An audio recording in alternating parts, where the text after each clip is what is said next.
नमस्कार, आप देख रहे हैं अब तक खबर.com। मैं रंजन भारद्वाज। फ़िलहाल मैं हूँ श्री मंदारी हाई स्कूल में है और हमारे साथ हैं assistant senior teacher Arjun Singh ji है। उनसे हम बात कर लेंगे। सर, अब तक खबर में आपका स्वागत है। जी, हमारे यहाँ आप आए हैं। आपका अब तक चैनल का टीवी चैनल का मैं स्वागत करता हूँ।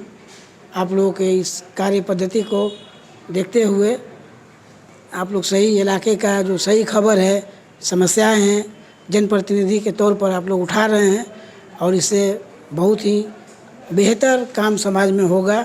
समाज की समस्या जब सामने आएंगी तो इसका समाधान भी अपने आप निकलता चला जाएगा। सर धन्यवाद। सर मेरा पहला प्रश्न होगा, सर इस बार माध्यमिक उच्च माध्यमिक सारे बच्चे पास कर गए हैं। 100% बच्चे पास कर गए। तो ये जो बच्चे जो पास किए हैं उनका भर्ती, जो नए क्लास में भर्ती का प्रक्रिया कैसा चल रहा है?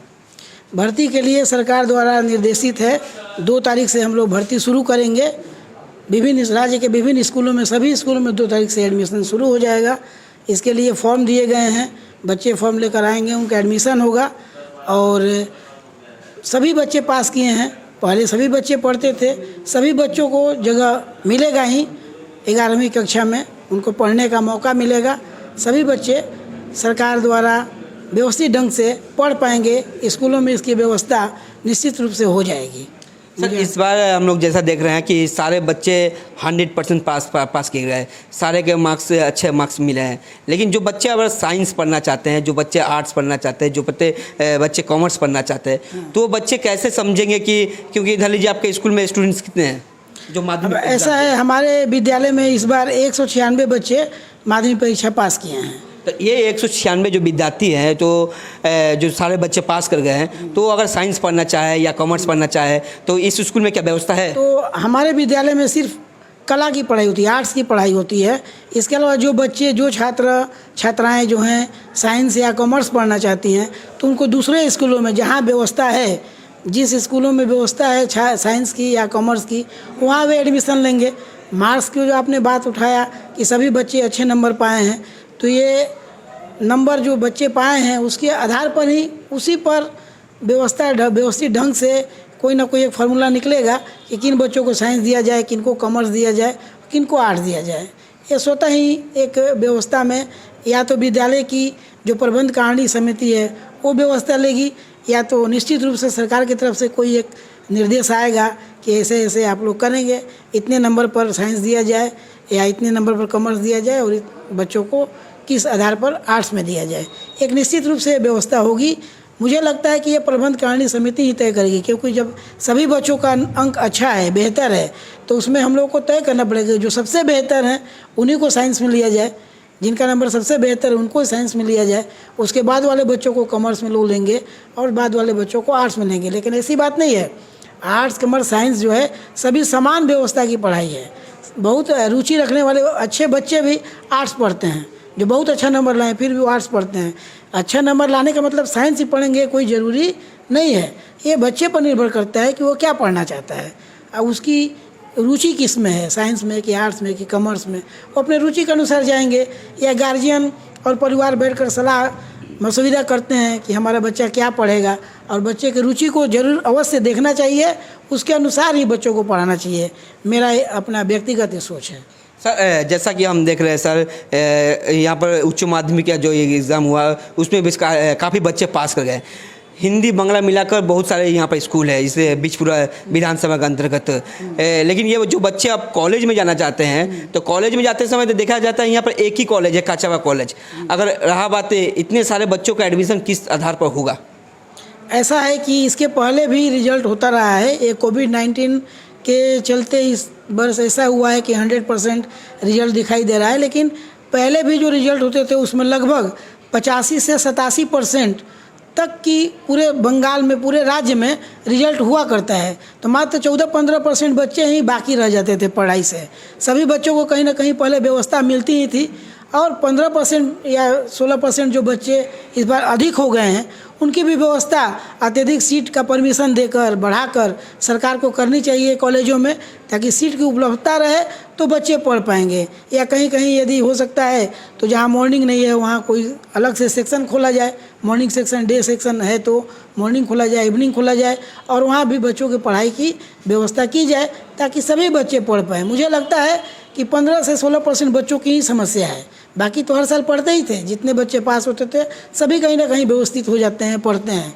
तो ये जो 15% बच्चे हैं वो भी उसमें निश्चित रूप से व्यवस्थित हो जाएंगे। ये हमारी सरकार और कॉलेज के जो प्रबंधकारिणी समिति है वो निश्चित रूप से इसकी व्यवस्था कर लेगी और बच्चों की कोई समस्या नहीं होनी चाहिए।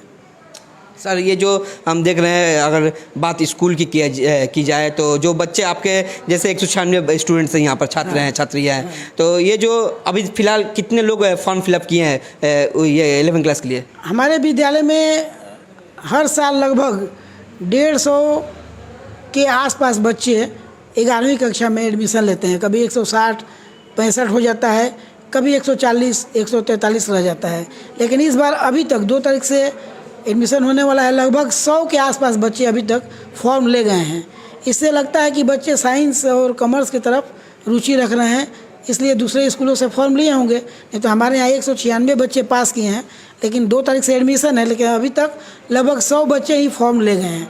अर्थात वो भी असमंजस में हैं, सोच रहे हैं कि हम कहीं दूसरे जगह साइंस मिले तो पढ़ें, क्योंकि नंबर इस बार अच्छा है, इसलिए वो प्रयास कर रहे हैं। या हो सकता है बाद में आए हमारे यहाँ। फिर ये जो बच्चे जो भ्रमित हो रहे हैं, असमंजस हो रहे हैं कि साइंस पढ़े या कॉमर्स पढ़े या आर्ट्स पढ़े, ऐसे में आपका अगर देखा जाए काछापाड़ में 3 ही उच्च विद्यालय है जो कि यहाँ पर आर्ट्स की पढ़ाई होती है, साइंस भी नहीं है और कॉमर्स भी नहीं है। तो ऐसे में ये बच्चे जो दूसरे स्कूल में जाएंगे, वहाँ भी तो और भी तो बाहर से लोग आएंगे और भी तो दूसरे स्कूल के बच्चे जाएंगे, तो उनका भी क्या होगा, बच्चे का कैसे एडमिशन होगा? ऐसा होगा कि प्रत्येक स्कूल का एक अपना मतलब एक विचार कहिए या नियम कहिए, जो कहिए, हम लोग पहले अपने बच्चों को ही एडमिशन लेते हैं। तो बच्चे जहाँ हैं, उस स्कूल के बच्चे जो पास किए हैं, पहले उन्हीं स्कूल के बच्चों को, अपने स्कूल को कोई भी स्कूल अपने बच्चों को तरजीह देगा, पहले उनका एडमिशन लेगा, उसके बाद दूसरे स्कूलों से आए बच्चों का एडमिशन होगा। ऐसे में क्या होगा कि समस्या तो होगी, समस्या होगी। इसलिए साइंस में और कॉमर्स में जो बच्चे हैं, जहाँ स्कूल में पढ़ाई होती है, उन स्कूलों में सीटों की संख्या को काउंसिल को परमिशन देना चाहिए ताकि वहाँ साइंस में अत्यधिक एडमिशन हो, कॉमर्स में एडमिशन हो, ताकि वहाँ बच्चे अपना व्यवस्थित हो जाए। साथ ही साथ मेरा यह आग्रह रहेगा सरकार से, पश्चिम बंगाल सरकार से, माननीय मुख्यमंत्री ममता बनर्जी जी से, हमारे शिक्षा मंत्री जी से और हमारे स्थानीय जो विधायक हैं इनसे, कि आप लोग अगर प्रत्येक विद्यालय को एचएस कर दिया जाए, जो स्कूल में जहाँ एचएस नहीं है, बहुत सारे स्कूल है शहर में, अपने सब डिवीज़न में, जहाँ की अभी भी एचएस की पढ़ाई नहीं होती है या 11-12 नहीं है, तो वहाँ एचएस कर दिया जाए तो बेहतर होगा। और जिन स्कूलों में साइंस और कॉमर्स नहीं है, अगर वहाँ भी साइंस और कॉमर्स की व्यवस्था की जाए तो बच्चों की शायद और भी बेहतर सुविधा मिल पाता, बच्चे इससे लाभान्वित होते हैं, उनको दूर नहीं जाना पड़ता। अगर स्थानीय स्कूलों में भी साइंस और कॉमर्स की पढ़ाई शुरू हो जाए तो इसके लिए हालांकि समस्या है सरकार के सामने, शिक्षकों की भी बहाली करनी पड़ेगी। शिक्षकों की अभी भी स्कूलों में कमी है, पूरी कॉमर्स के शिक्षक जल्दी नहीं मिलेंगे, साइंस के शिक्षक नहीं मिलेंगे, तो उसकी बहाली भी करनी पड़ेगी। लेकिन अगर शुरू किया जाता है किसी तरह व्यवस्थित करके, तो भविष्य में सरकार इसको संभाल सकती है और ये बहुत ही बेहतर कदम होगा, सराहनीय कदम होगा। अगर सरकार ऐसा करे, प्रत्येक स्कूलों में साइंस कॉमर्स की व्यवस्था करे तो प्रत्येक स्कूल हो, प्रत्येक स्कूल। जी अर्जुन सिंह जी से बात करते हैं जो कि श्री मंधारी हाई स्कूल के वरिष्ठ शिक्षक हैं, उनसे बात करते हैं। उनका कहना था कि सारे जो स्कूल है अगर हायर सेकेंडरी कर दिया जाए, 12वीं क्लास तक कर दिए जाए, तो ये जो बच्चे जो भ्रमित हो रहे हैं, बच्चे जो साइंस आर्ट्स या कॉमर्स जो क्या पढ़े, कौन सा डिपार्टमेंट, कौन सा सब्जेक्ट लोग पढ़े, जो बच्चे सोच रहे हैं, तो अगर उस स्कूल में साइंस आर्ट्स और कॉमर्स की मतलब उसका व्यवस्था की जाए तो शायद बच्चे भ्रमित नहीं होंगे। अच्छा सर, शेष प्रश्न, ये जो प्राय 2 साल से हम देख रहे हैं कि स्कूल बंद पड़ी हुई है, बच्चे ऑनलाइन क्लास कर रहे हैं, तो ऐसे में बच्चों को क्या वार्ता देंगे, उनके गार्जियन को भी क्या वार्ता देंगे? क्योंकि देखा जा रहा है बच्चे ऑनलाइन तो क्लास कर रहे हैं, लेकिन गार्जियन भी नहीं देख रहे हैं कि बच्चे ऑनलाइन क्लास में क्या पढ़ रहे हैं, क्योंकि गार्जियन का भी थोड़ा बच्चों से थोड़ा उनका संबंध थोड़ा टूटता, दूरी बनते जा रहा है। सर, मैं अपना बच्चों को यही सलाह दूंगा और बच्चों के अभिभावकों को भी यही सलाह दूंगा कि बच्चों को मोबाइल तो अब अत्यधिक ज़रूरी हो गया, अत्यंत ज़रूरी हो गया है, क्योंकि ऑनलाइन क्लास का मतलब मोबाइल। आज भी बच्चे बहुत आते हैं, बोलते हैं सर मेरे पास मोबाइल नहीं है, हम नहीं क्लास से जुड़ पाते हैं, नहीं पढ़ पाते हैं, या कीपैड मोबाइल है उनके पास। तो बच्चों के लिए मोबाइल की व्यवस्था, हालांकि 12 क्लास में सरकार मोबाइल की व्यवस्था कर रही है और मोबाइल होना चाहिए। साथ ही बच्चों को मैं सलाह दूंगा कि नियम के आधार पर अपना रूटीन स्वयं बनाएं घर पर पढ़ने का, और घर पर एक समय के अनुसार सुबह शाम वो अपनी पढ़ाई करें, ताकि उनका पढ़ाई बंद ना हो या पढ़ाई में कोई रुकावट ना आए।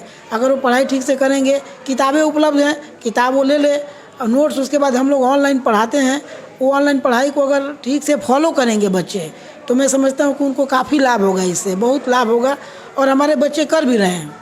लेकिन अभी भी 100% बच्चे ऑनलाइन पढ़ाई का लाभ नहीं उठा पा रहे हैं, क्योंकि किसी के पास मोबाइल नहीं है, या बहुत सारे बच्चों का मोबाइल एक है तो गार्जियन लेकर ड्यूटी चले जाते हैं, क्योंकि मोबाइल एक अत्यंत ज़रूरी चीज़ है। लोग ड्यूटी जाते हैं तो वहाँ लेकर चले जाते हैं, तो बच्चे वंचित हो जाते हैं।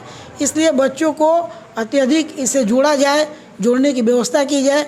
इसमें जो स्थानीय हमारे जो व्यवस्था है, अगर वहाँ वो भी जागरूक हों, और ऐसे गरीब बच्चों को अगर उस पर ध्यान दिया जाए, उनको मोबाइल वगैरह यदि उपलब्ध कराया जाए, तो बहुत सारे बच्चे इसका लाभ उठाएंगे और सही ढंग से पढ़ पाएंगे। लेकिन बच्चों में एक जागरूकता अवश्य होनी चाहिए कि हमको पढ़ाई जारी रखनी है, और कोविड से अपने आप को बचाना भी है। बचाकर पढ़ाई जारी रखें, मन से पढ़ें, तो निश्चित रूप से भविष्य फिर ठीक हो जाएगा। आने वाला दिन हम लोग का अच्छा होगा। अवश्य ही कोविड एक दिन ख़त्म होगा और फिर से विद्यालय में पढ़ाई शुरू हो जाएगी, बच्चे आने लगेंगे, ये मैं आशा व्यक्त करता हूँ। सर, ये अंतिम प्रश्न है, ये जो बच्चे जो एडमिशन के लिए जो सोच रहे हैं कि साइंस पढ़े या आर्ट्स पढ़े या कॉमर्स पढ़े, उन बच्चों को ताकि जो डिसीजन ले रहे हैं वो डिसीजन ताकि भूल ना हो, उन बच्चों को क्या सलाह दी जाए? क्योंकि मान लीजिए आप साइंस पढ़ रहे हैं, साइंस पढ़ने के बाद फिर उसका बच्चे का मन हुआ कि नहीं हम साइंस तो पढ़ नहीं पा रहे, क्योंकि वो मार्क्स के आधार पर वो एडमिशन ले रहा है कि मेरा मार्क्स वो अच्छा है इसलिए हम साइंस पढ़ रहे हैं। लेकिन अगर डिसीजन भूल होता है तो उनका तो एक फ्यूचर तो अंधकार की तरफ जाएगा। तो वो बच्चों को डिसीजन लेना पड़े, या गार्जियन के साथ जो सलाह करे, सलाह के साथ उनका गार्जियन के साथ जो मतलब वार्ता करे पहले, तो ऐसे बच्चों को क्या वार्ता दीजिएगा ताकि वो डिसीजन भूल ना ले सके?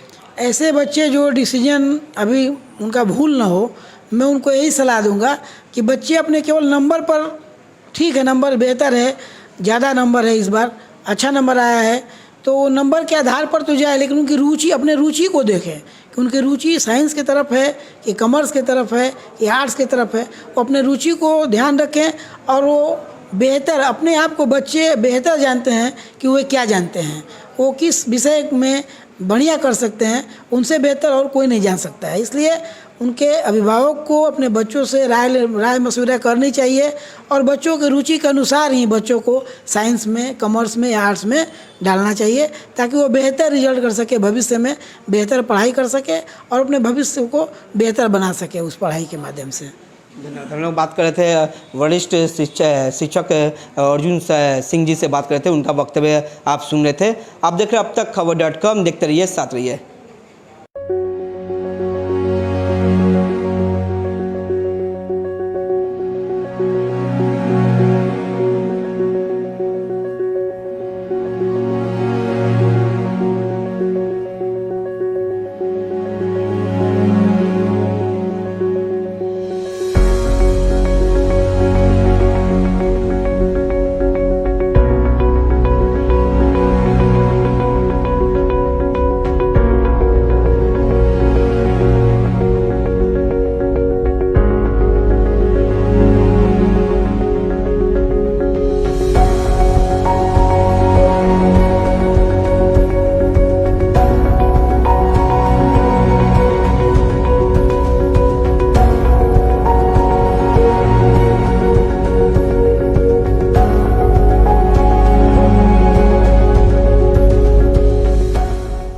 রাজ ই সাইকেল অ্যান্ড টোটো হাব।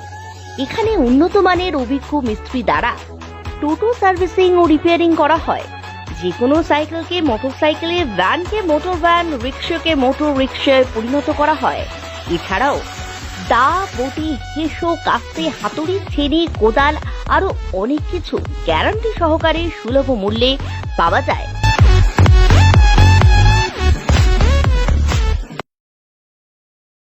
এখানে টোটোর সমস্ত জিনিসপত্র ও পার্টস পাওয়া যায়।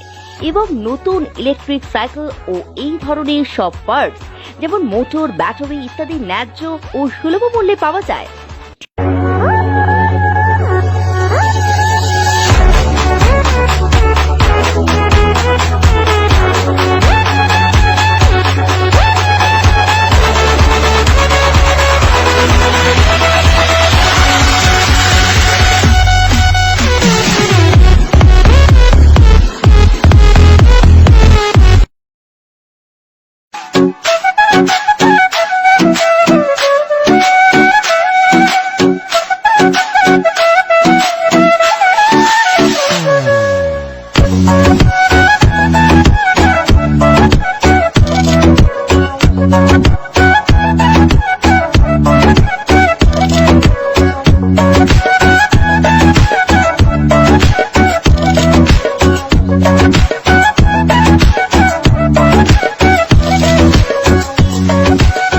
ঠিকানা সিটি বাজার, চৌমাথা মোড়, কাঁচরাপাড়া, সার্কাস ময়দান গলি, উত্তর 24 পরগনা। মোবাইল নম্বর 8100071948।